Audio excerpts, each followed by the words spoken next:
Hey there, guys. We are back with some more Fate. I was about to say Fate Grand Order. This is Fate Stay Night. We're back with some more Fate Stay Night. In the last one, it was a lot of school. It's actually been a while since I've recorded the last one, like 2 or 3 weeks. So I don't remember everything perfectly, but I remember we were at school, and I think that's all about that happened. And I forgot to move my mouse again. Also, I ordered something in the mail. I want to put a video up on it on screen. I'm really that's if I remember to edit it in.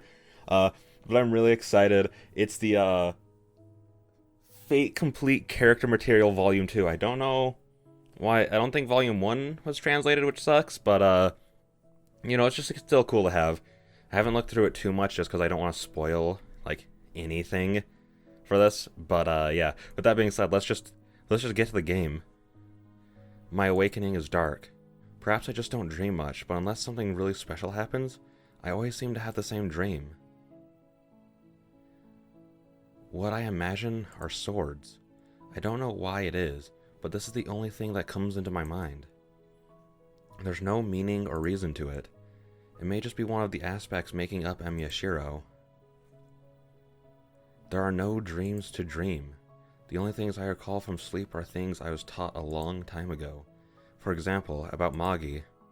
Even if I'm an amateur, if I'm a Magus, it's only natural for me to understand the kind of world I live in.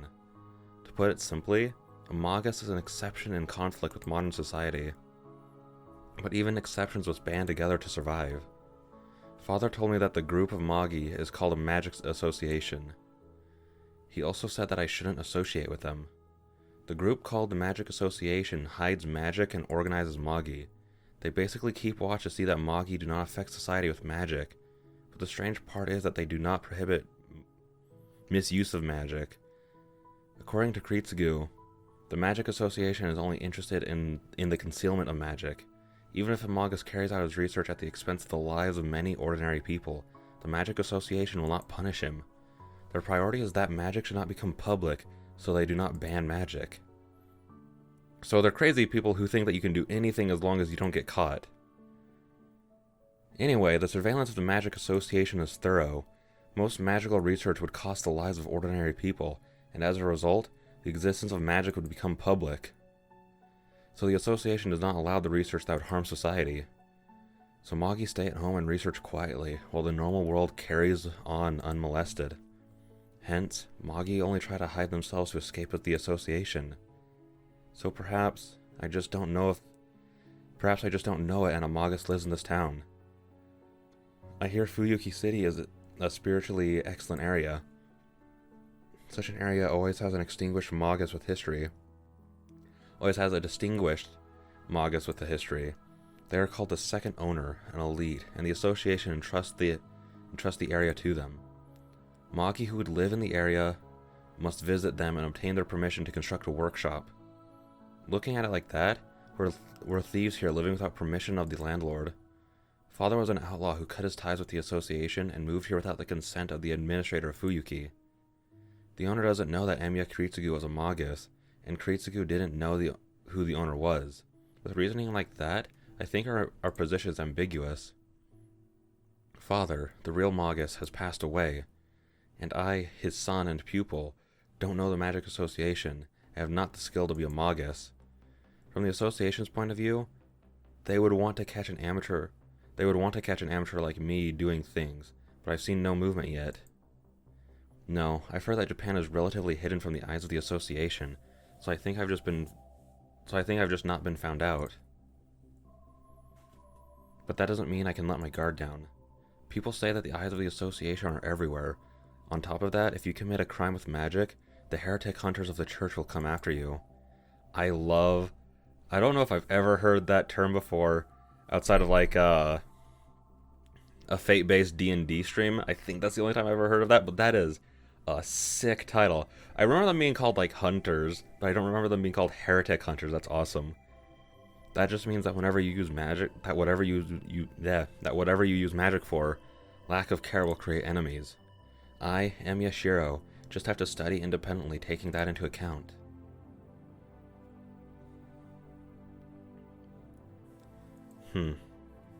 I wake up to see the sun shining through the window. The sun may have just risen, as it's still a bit dark outside. I'm really not good in the mornings. I get up, trying to not be defeated by the morning chill, and quickly fold up my futon. It's 5:30. One of my strengths is waking up at this time, no matter how late I go to sleep. I do sometimes make mistakes and wake up late like yesterday, but I usually wake up early. I think alarm clocks are degenerate.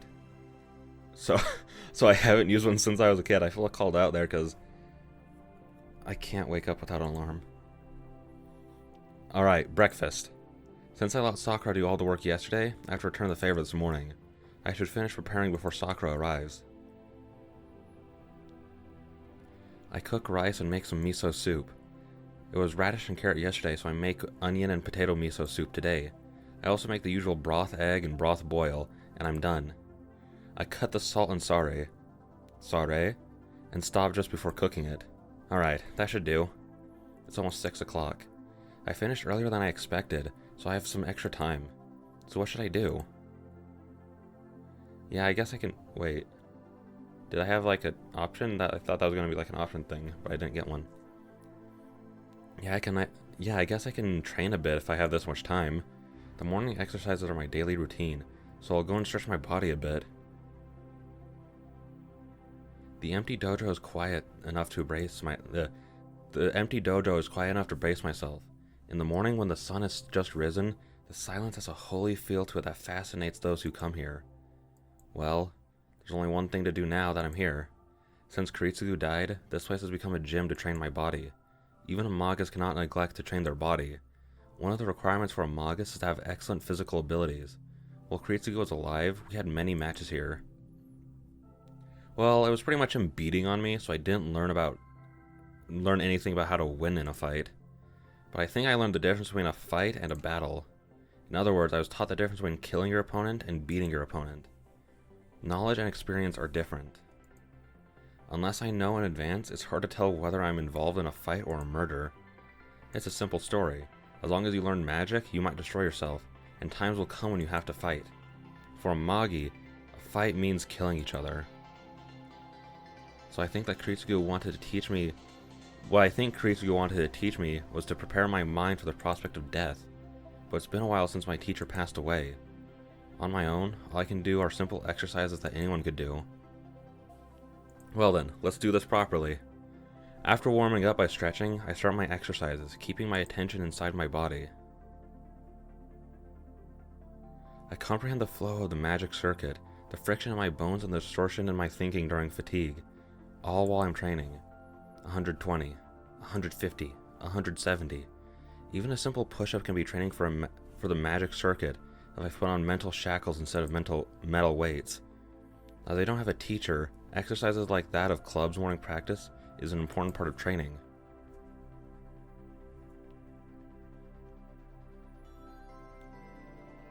Good morning, Senpai. Have you finished preparing breakfast already? Yeah, breakfast is done. All that's left is setting up the table and cooking the fish. Oh, I'll help then. I'll prepare the dishes. Sakura's cheerful, and behind that admirable junior... Oh, I forgot what a voice I do for her.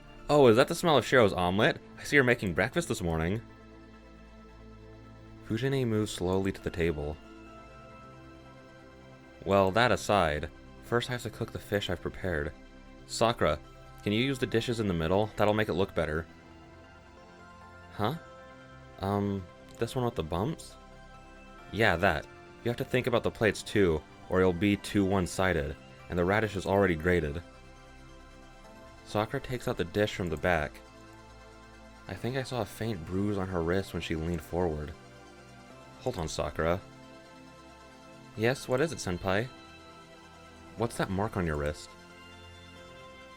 Oh. She looks away awkwardly, and that tells me who caused that bruise. Shinji again, huh? What does he think he's doing, beating on his sister? That's not it, Senpai. Well, I fell and hurt myself. I'm a bit slow, you know. So I fall and get hurt a lot. Don't be stupid. How could you get a bruise like that from falling over? It seems Shinji isn't tired of getting beat up yet. No, Senpai. This doesn't have anything to do with him. With a Nissan. I really did this myself, so you can't get mad. Sakura falls silent. Sakura looks... Hang on. I just think I understood like the implication of what you just said earlier. Does Shiro actually beat Shinji up every time? Because that makes him way cooler. I just got the impression from the anime that like he just gets mad and just goes to talk to Shinji. But that makes him way cooler in my mind. Sakura looks calm, but she's pretty obstinate. It's useless to say anything to her now. Alright, if you say so, I'll leave it at that. But if I see it again, I won't be able to hold back. Yes, I'm sorry, Senpai. Why are you apologizing? It's Shinji's fault. At the mention of Shinji's name, Sakura looks away awkwardly. In other words, he is the cause of that bruise. Mato Shinji has a bad habit of being hard on his sister Sakura. I first noticed it about a year ago. Sakura is injured sometimes, and she just evaded my questions when I asked about it. When I asked Shinji about it, of all things, he said he was the one who hit Sakura. When I asked him why he hit her, he said that he just hit her because he felt like it. After that I got pissed off and did to Shinji what he did to Sakura. Since then we've been estranged. I still don't regret punching him. Heck yeah. My boy Shiro, respect levels just increased for you so much. But I think it's my fault that Sakura is being treated worse. Shiro, I think my respect levels for you just dropped a little bit. Yeah, that would obviously make things harder. Senpai, did you... Also, I don't know if like me shaking, because I was shaking my desk right there. I don't know if that's picking up on the mic. If it is, oops. Senpai, did you work things out with Nissan? Huh? Yeah, I did. We didn't have a fight or anything, so it's not like there's anything to work out. It might be like that for you, but Nissan thinks you guys got in a fight. So, well, please be careful. Sakura says strange things sometimes. Be careful? You mean of Shinji? Yes, I think Nissan thinks of you as an enemy. And he thinks that you quit the club because of him. That's not true. Me quitting the club had nothing to do with Shinji. Well, maybe a bit. Wait, I hate it when it does that. Well, maybe a bit, but it's not something you should worry about. Like Shinji says, this is certainly indecent. I point at my right shoulder. There's a scar there. It happened a year and a half ago. A shipment collapsed on me during work and I hurt my right shoulder. I got out with just a broken bone, but the shipment was hazardous. It was a hazardous one, and I got a burn on my skin. After that incident, I quit the archery club. My school archery club emphasizes formalities as they let us shoot formally even as students. The men expose their right shoulder when they shoot. Shinji commented that it might be indecent for someone shooting formally to have a scar on their shoulder. Since I was getting busy with work, I quit the archery club right then.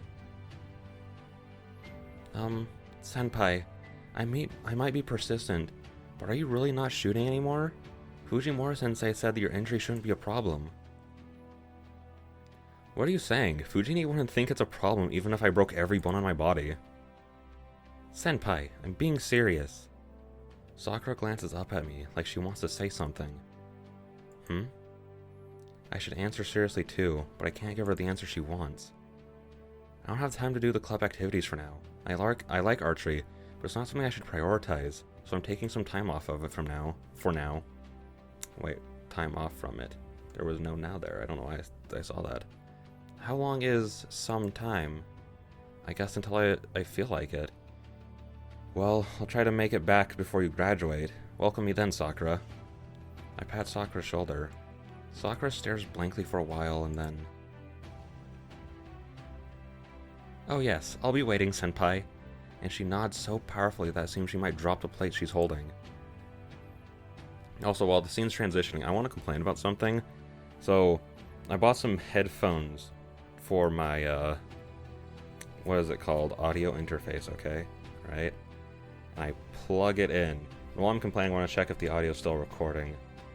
No, it looks like the audio is not, or there's just no audio in the scene. I hate, I bought some headphones so I could hear the game audio, because there's headphones that you can plug right into the audio interface. Also, if you have no idea what an audio interface is, then I'm sorry that this is going to be a little confusing. Maybe I'll put up a video of me showing my audio interface and everything so it can, like, be understood better. But I thought like because there's a thing that's like talking about like direct monitor, so I was like, that's probably like direct monitor audio. So I plugged that stuff in, put on my headphones. I couldn't hear any audio. It makes me so sad because I like having the higher quality audio for these recordings, but I also want to hear the music, man.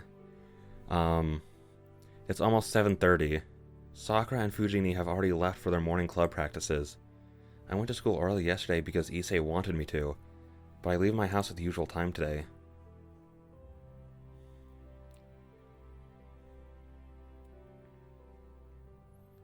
I run into an unusual scene when I reach the intersection. Several police cars are parked outside a house. Something must have happened as a lot of people are surrounding the area. I'm curious, but I cannot tell what's going on, with all the people surrounding it. I have no time, so I should prioritize school. Man, Shiro says, a lot. I reach school 10 minutes before the bell. I enter the main gate as usual. Hey, morning, Emiya. Oh, it's her. Oh, I haven't done her voice since like episode 1. What's her voice? I bump into a familiar female student. What, you got no change? What, you've not changed yet, Mitsuzuri? It's almost homeroom. You shouldn't have time to say hello to me. You're right. As cold as ever. You're cold as always, Emiya. She laughs as if something is really funny. Mitsuzuri Ayako. She was my classmate in first year, and now she's the captain of the archery club. She's very insightful, and everyone expected her to become captain since the first year. Well, in other words, her mental age is older than her real age, so she's been the older sister type everyone counts on since the first year. Though she gets mad when people say that, according to her, she's not that old. Huh? Were you just thinking badly of me? I wouldn't dream of it. I was just thinking objectively about the truth. I like the way he puts that. Not bad, just objectively. So it's up to you if you want to feel angry about it. Oh, you don't say.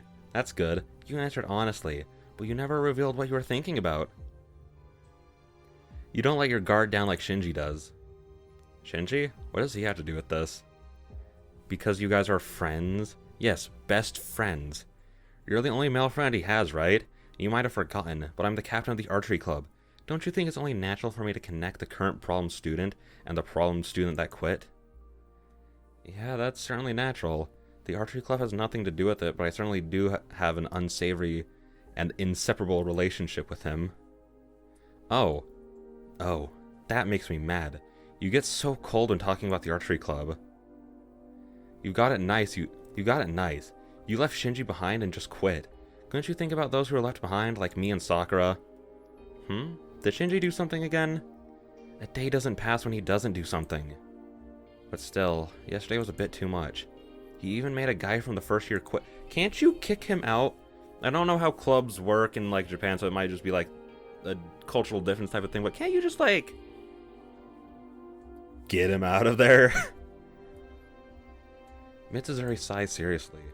It's rare for her to make a face like this, but even more than that, I can't ignore what she just said. What's that? A student quit? Why? Shinji took his anger out on him. He got a load of female students around and made the kid, who has barely started handling bows, shoot. He laughed at him until he hit the target. And you let this happen? Of course I didn't, but a captain's busy, you know. I can't always be in the dojo, you know that. That's true. What the hell was Shinji thinking? He does teach very harshly, but he's not the type to make fun of people like that. He isn't? I'm surprised. You really are like that. What do you mean by that? Were you just thinking badly of me? Oh, I was just thinking objectively about the truth. So it's up to you if you want to feel angry about it. Stop copying me. Fine, but what about Shinji? Why did he act like that? From what I heard, it was something like getting turned down harshly by Tosaka. Huh? You mean that Tosaka? There's no other Tosakas at our school. I'm talking about the honor student in class 2A, Miss Perfect Tosaka Rin. And I don't think I've heard that nickname before. It's the first time I've heard the nickname, but I would probably agree with it. With Tosaka involved, I can understand even Shinji getting turned down, and most of all, if it was Tosaka, I can see her refusing him mercilessly. Anyways, Shinji's been like that since yesterday. That's why I've had to keep an eye on the dojo until now, today. Shinji has a nasty temper. I know it's hard, but keep up the hard work, Mitsuzuri. Okay, okay. But Shinji never knows when to stop, you know? I feel like he'll do something really bad if he asks her out again and gets turned down again. No, even Shinji won't approach someone who turned him down. He's pretty good about that kind of thing. That drips in irony. But he can't help it if the person who turned him down comes near him. I don't know why, but Tosaka comes to visit the dojo pretty often. You quit, so you wouldn't know. That's the first I've heard of it. Tosaka Rin doesn't do any club activities for personal reasons. I thought she went straight home, since she even turned down the recommendations to join the student council. Well, maybe that sort of thing is good every now and then. He has a haughty attitude, so it might be good for him to have a hard time for once. Mitsuzuri says some dangerous things. Come to think of it, I heard that Tosaka has many enemies, and could Mitsuzuri be one of them? Hey, Mitsuzuri, that's going to... Oh, it's almost time. Bye, Amiya. Come and see my archery skills sometime. Mitsuzuri hurries off. She's just like always, but I like that part of her. Feeling calmer now, I head for the classroom. And I think I'm going to end it there, just because I want to try to end it usually around the 20-minute mark, just because I don't know how long some scenes will be. Like if this is like a 2-minute scene or like a 10-minute scene, I have no idea. So I'm just gonna end it there for my sake. How do I save this game again? S. There we go. Heck yeah. Yeah, with that being said, I will see you guys in the next one. Bye-bye.